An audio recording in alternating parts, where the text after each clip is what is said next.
Eccoci qui. Allora, oggi andiamo a parlare di qualcosa di un po' particolare. Come vedete qui abbiamo già una selezione di presentazioni già fatta per parlare della stop motion e quindi lascio la parola alla super Stephanie Howell che ci spiega di che cosa stiamo parlando. So what is it all about, Stephanie? Yeah, stop motion is a fun activity.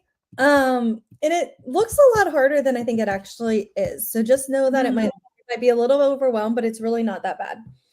And all so right. with stop motion, this is the end product. So Mm, basically what happens is I have my students use a Google slide. You could have them use WeVideo. You could have them use a bunch of different ed tech tools to create a stop motion video.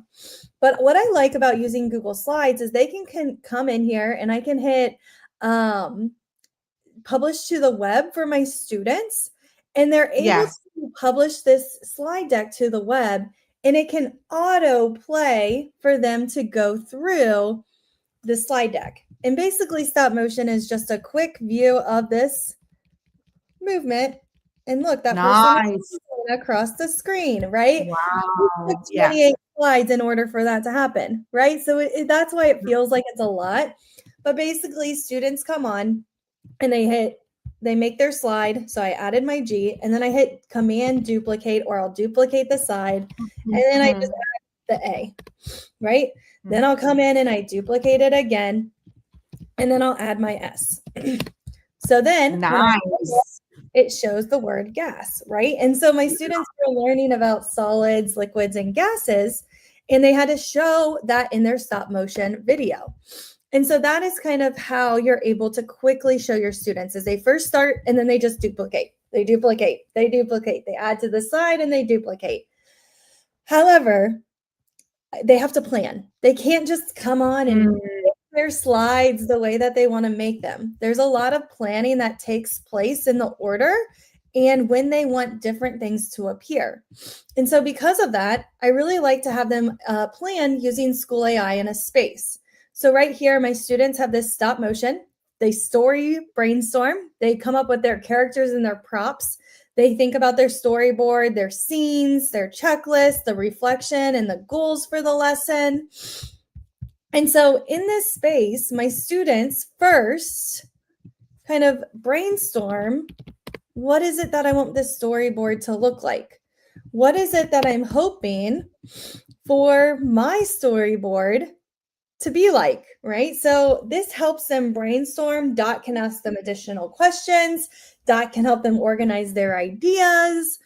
And you could also go in and customize this space. This one is kind of open-ended. Like here, we're kind of using it for storytelling.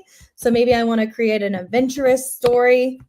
Okay, I need to explain 2 to 3 sentences about why I chose adventurous, what happens, what is involved.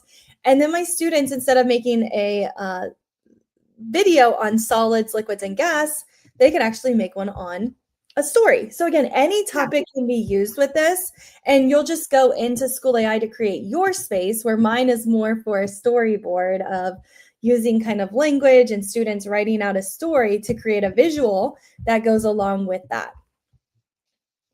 Allora qui cioè ragazzi, qua siamo a un livello superiore perché è bellissimo. Allora qua stiamo parlando della stop motion, quindi la Stephanie cosa ha fatto? Ha preso le nostre slide di Google e le ha messe all'interno, ha messo all'interno di queste slide dei piccoli disegni, perché qui come vedete stiamo parlando degli stati della materia. Quindi è iniziato con la scritta gas e ci ha fatto vedere come viene. Lei ti dice per fare venire lo stop motion bisogna fare il publish to the web, quindi metterlo online. Se tu lo metti online e vai a modificare la slide, che invece che è 3000 metti il numero 1000, ecco che tu hai proprio una velocità molto maggiore rispetto appunto ai 3 secondi della slide, se fosse publish to the web in automatico. Invece con 1000 hai ogni secondo, quindi questa è una cosa carina. Quindi qui Stefani ci ha fatto vedere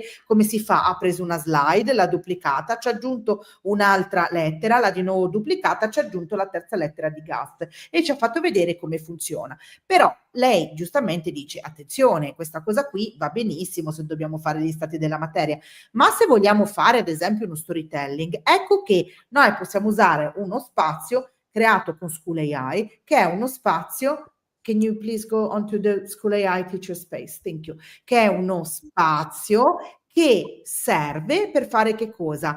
Per pianificare l'animation planner. Quindi abbiamo un brainstorming per la storia, andiamo a decidere chi sono i protagonisti e che cosa vanno a usare, lo storyboard, quindi le differenti slide che andiamo a usare, andiamo a fare una pianifica delle nostre scene, perché è importantissimo capire anche che tipo di scene vogliamo. Chiaramente ragazzi, con lo stop motion più semplice è e meglio è, perché è più complesso, e andiamo a dialogare, a dare del tu a dot, andiamo a dialogare step by step, in modo tale che così andiamo davvero a comprendere come si fa e come si pianifica una stop motion, perché sembra semplice, ma in realtà a volte siamo un po' a corto di idee, il che è anche normale, perché insomma con tutte le cose che facciamo è anche normale che uno sia un po' stanchetto. In questa maniera invece noi andiamo davvero a ragionare con un planning, con un brainstorming, andiamo ad avere le idee chiare piano piano per creare un elemento che vada bene per quanto riguarda la nostra storia e